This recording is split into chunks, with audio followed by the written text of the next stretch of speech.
Now, if we elaborate the monosaccharides, we see that monosaccharides are actually a simple sugar. They are actually the sugars which cannot be further hydrolyzed.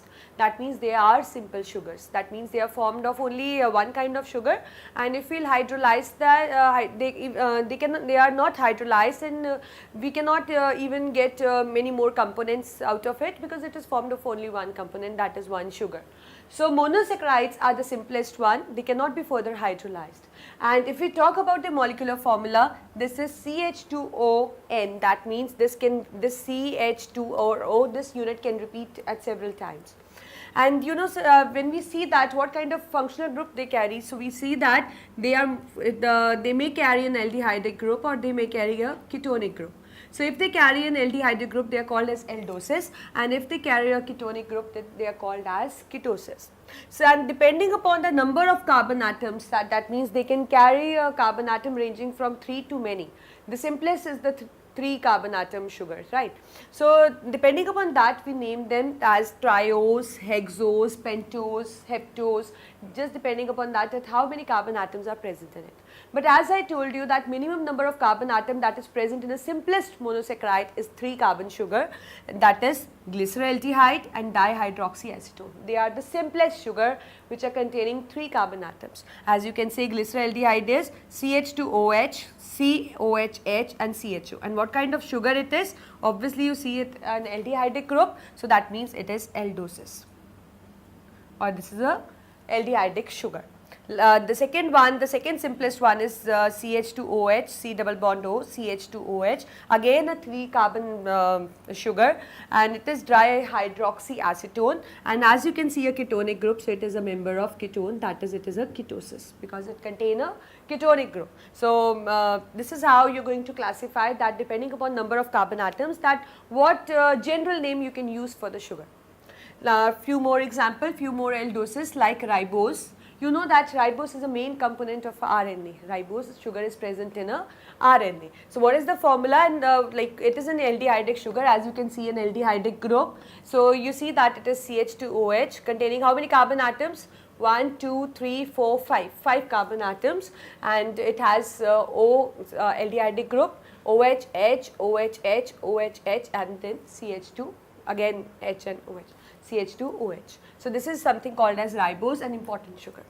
And likewise we have glucose, and glucose also you can see an aldehydic group, so it is also a member of aldoses. How many carbon atoms? We know that glucose is represented by C6H12O6. This is what we will see here. It has 6 carbon atoms, 1, 2, 3, 4, 5 and 6, and an aldehydic group. And we have one more sugar, that is fructose, but it is actually a member of ketose, because we see a ketonic group here. How many, its molecular formula is also same, but the arrangement of atom is actually different, because you see that both have same formulas, but it has an aldehydic group and it has a ketonic group. So, how many carbon atoms? Again 1, 2, 3, 4, 5 and 6, but it has a ketonic group. This is called as fructose. Though I have made a straight chain structure, but actually they are a cyclic compound, not a chainless straight chain structure. They are cyclic compounds, but for your convenience I have just written in a straight chain manner, so that it is easy to learn in this way. And if we talk about the properties of the monosaccharides, we see that they are crystalline in structure. They are crystalline solid, and they are soluble in water.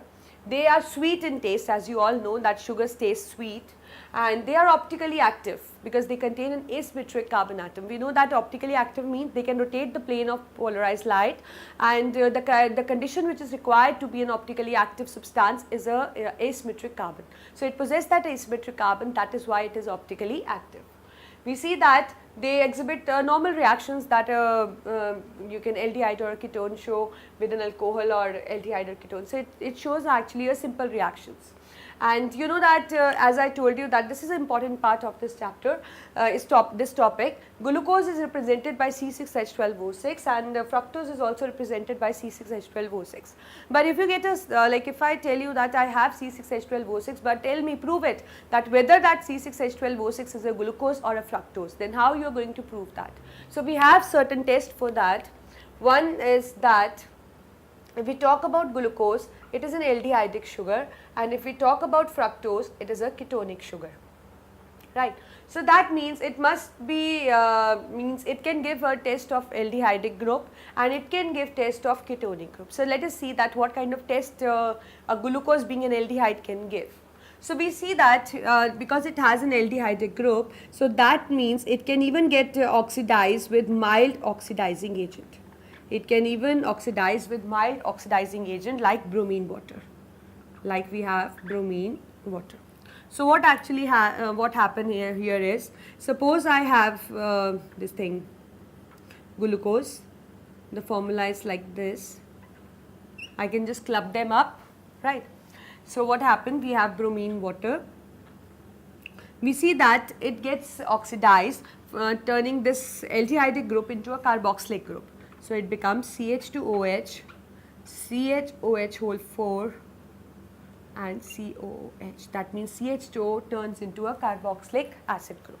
So it can actually decolorize bromine water. Like when bromine water gets decolorized, it proves that oxidation has been taken place, and because it is oxidized in an easy mode, so that means it can act as a reducing agent.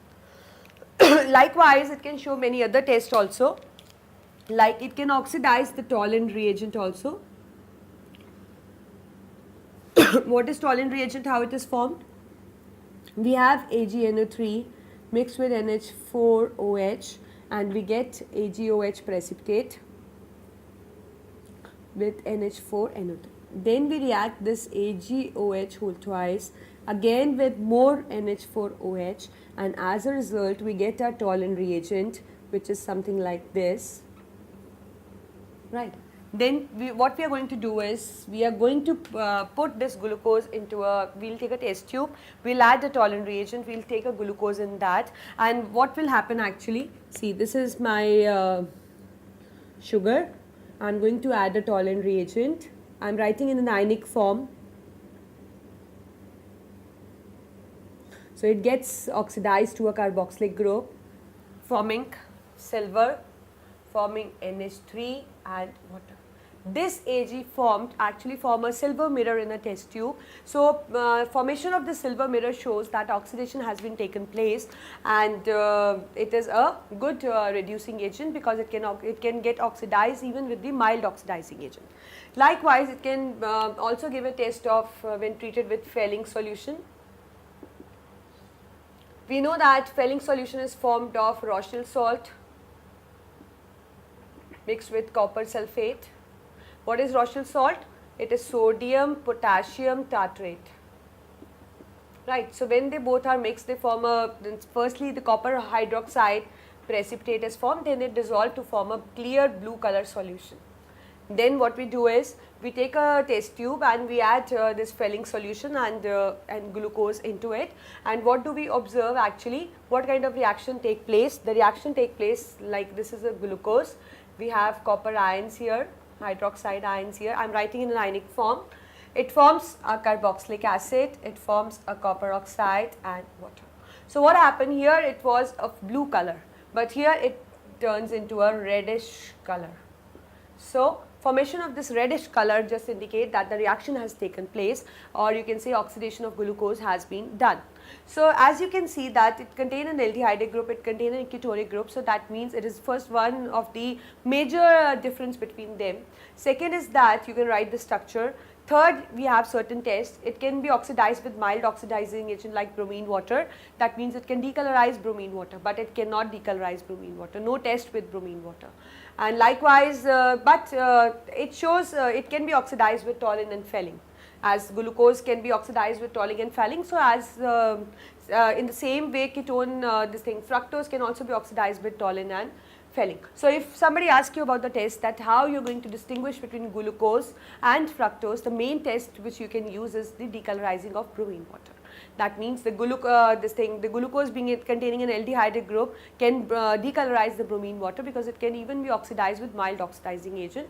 And but if we talk about fructose, it cannot be oxidized by bromine water. So we say that aldehyde is a best comparatively good reducing agent, and comparatively ketonic is a less reducing character in it, right. So this is what is a test to confirm that whether a given sample is a glucose or a fructose. I think you're clear with monosaccharides now, that monosaccharides are simplest sugar, can be aldoses, can be ketoses. We have few examples. Depending upon number of carbon atoms, we can classify triose, pentose, hexose, heptose, like that. And we have a certain structures also. See, you don't have to get so much into structure, but at least keep a handful of structures with you.